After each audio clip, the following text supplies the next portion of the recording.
Well, hello, it's a Great Southern Ancient Miniature Man here, and I'm here to talk about plastic Persians. There's a number of excellent plastic kits available, particularly Wargames Atlantic and Victrix. They're the ones I'm going to concentrate on. There is this older Wargames factory kit that you may be able to get your hands on, which is probably not quite up to the standard of the other two, so I'll focus primarily on them. There's also excellent shield transfers you can get for both sets that I'll go into more details later.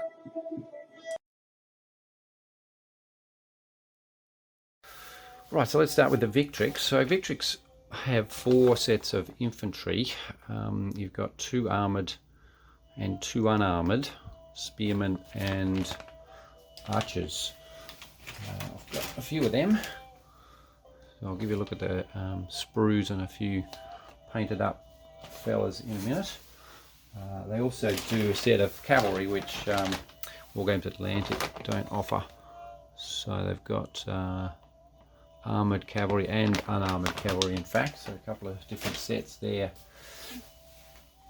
Let's have a look at the sprue for the spearmen, and as ever with Victrix, they have a lot of different head options. They have a lot of good shield options, so you've got the Sparabara type big rectangular ones, got the hop-line shields, you've got these half-moon wicker ones, and also that one with the little cutouts at the side, a sort of Boeotian style shield there.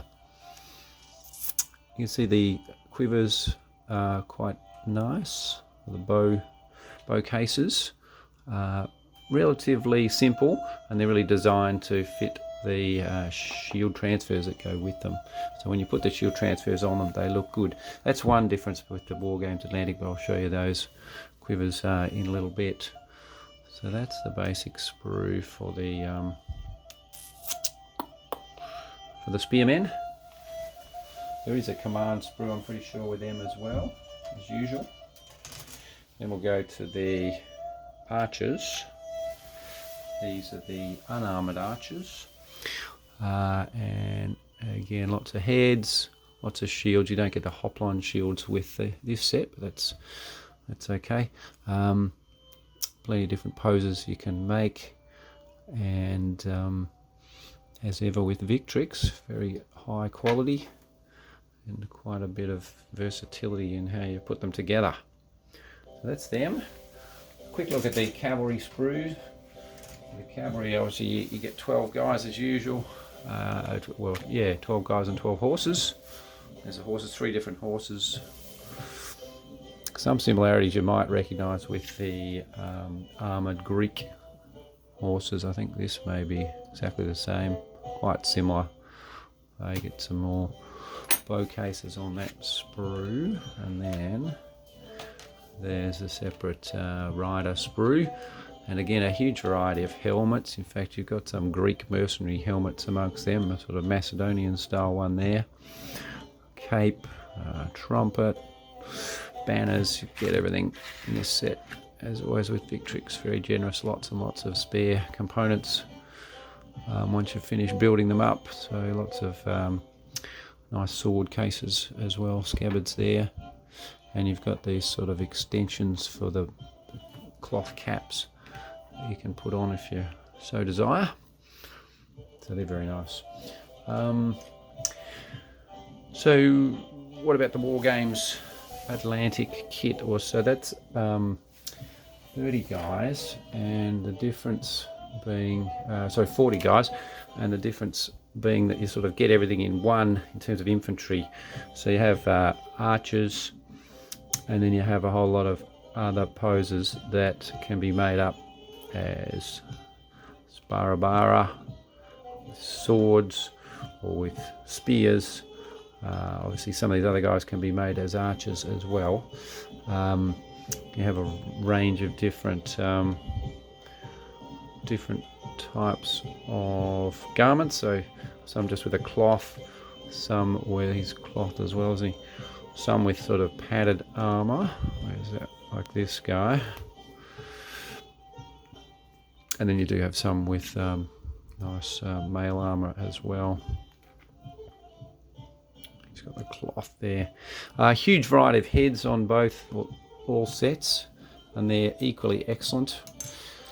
One difference is the bow cases for the Wargames Atlantic, so they're quite intricate and quite nice and don't require shield transfer, so you've got a lot of detail on there, so you can paint them up to look excellent without requiring specific shield transfers for the bow cases. So what about the shield? So they again have almost the same, well, they do have the same options for shields. The main difference is in the size of the big rectangular ones, the Sparabara type ones. So the Wargames Atlantic are a little bit smaller than the Victrix. If you put them side by side, got there to there.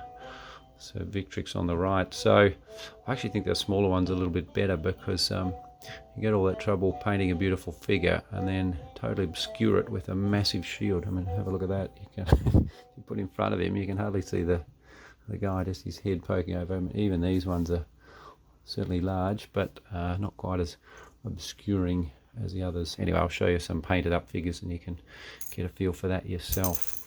All right.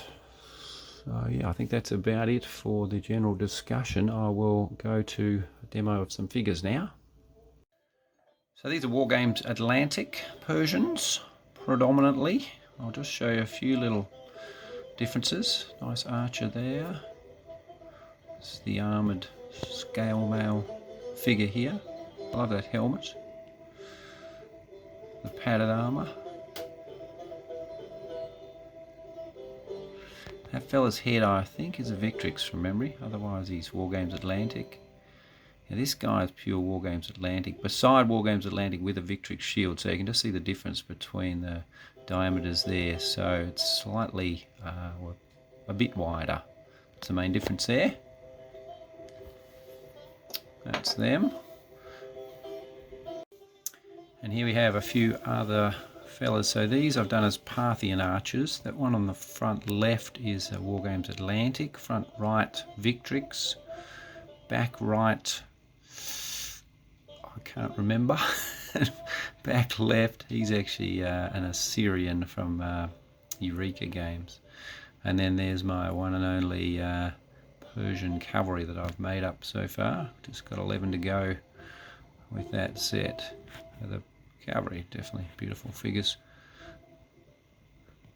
Here they come again. So Wargames Atlantic left, Victrix right, miscellaneous for the others. Okay, on to some pure Victrix now.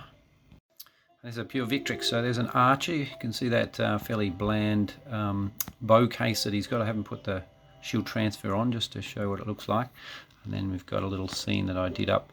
Victrix had a Persian infantry competition, painting competition, which I did this as an entry for, and I didn't win. Didn't get second, didn't get third. Unbelievable. I gave it to some lesser paintings. I was, yeah, not bitter at all. Anyway, they're beautiful figures and I'm very happy with them. So they're all Victrix, so I'll give you another look again at the not award-winning diorama. Took a long time to paint those little round dots on the guys and the stripy pants. They're quite intricate, such colourful figures that they do take a bit of effort to get them looking good, but yeah, I think they're worth it. They look superb once they're all done. Archer again, so probably should put a shield transfer on for him on his bow case, but anyway, they still look good. Oh, you got the guy at the back there. I just noticed he has got the, and that one got the shield transfers on the bow cases, so they do look quite cute once they're on there. The guy at the front right, actually, he's another Eureka fella, the one with the sword. I think he's actually Saladin from Middle Ages. Anyway, he goes quite well with the Achaemenid Persian era. All right, we shall circle around one more time. So I guess my final thoughts, they're both brilliant. Hard to separate them, other than the fact, obviously, that if you just want a smallish army, you want a bit of everything, then you're probably better with the Wargames Atlantic. Whereas if you're after a big army and a lot of specialisation, or say you just want archers, just want spearmen, then you're probably better off with a Victrix. I would say that's the only way to separate them. If you have the luxury and you want a whole lot, then get them all and mix and match them as ever. You can see the scale works absolutely perfectly between the two sets, so they're easy to interchange pieces. So I hope you find that useful, and I hope you're having a nice 2022. All the best. Over and out.